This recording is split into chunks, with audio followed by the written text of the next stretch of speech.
Ebner Family Law. For today's episode of Tuesdays with Boring, I'm going to be discussing one of the topics that I get the most questions about, probably more so than anything, and that is, what is the difference between a divorce and a dissolution? And essentially, they're very similar in that they're going to legally end your marriage, either through a divorce or a dissolution. Both of them are also similar in that you've got to divide your assets, divide your retirements, if any, and figure out what sort of child support and child custody arrangement you want to have if you have any minor children.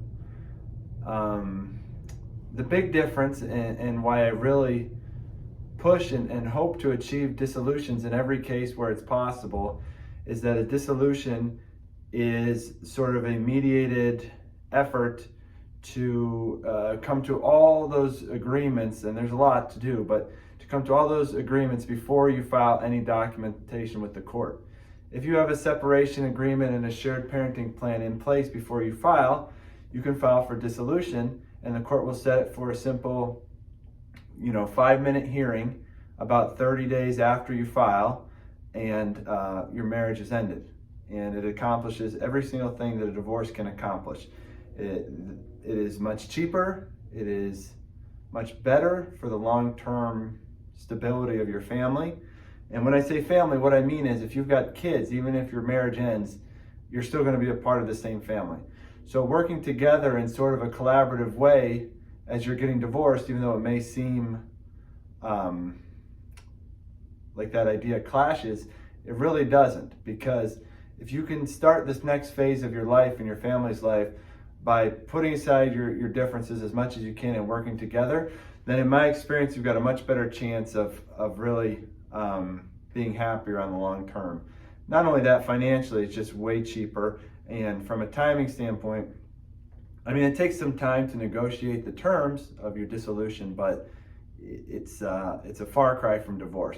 Now, divorce many times is necessary. So you can't force your spouse into a dissolution. They may not agree to some of your terms. They may not even want to engage. They may not want to get divorced or end your marriage. There may be more pressing needs that you don't really have time to sit around and try to negotiate. Sadly, there are instances of abuse or, where it's just not tenable to sit around and try to negotiate. And so if there's a certain urgency or another party that won't cooperate, then divorce filing may be necessary. That's just more expensive because then court hearings get into play, and if you're both paying attorneys hourly, the cost difference can be significant. Additionally, the time is going to be a lot more delayed because a lot of attorneys or parties don't really do anything until the next court date. Now, during the COVID era, a lot of this stuff has been done online, so that's a good and a bad thing. It's good because you don't have to go downtown and sit at court all day, but it's bad because a lot of the deals got done when you were sitting down at court all day because it's uncomfortable and people don't want to keep doing it. So either way, a divorce or a dissolution, your marriage will end legally. Either way, you can deal with your child custody, child support, dividing your marital assets, dividing your retirement plans.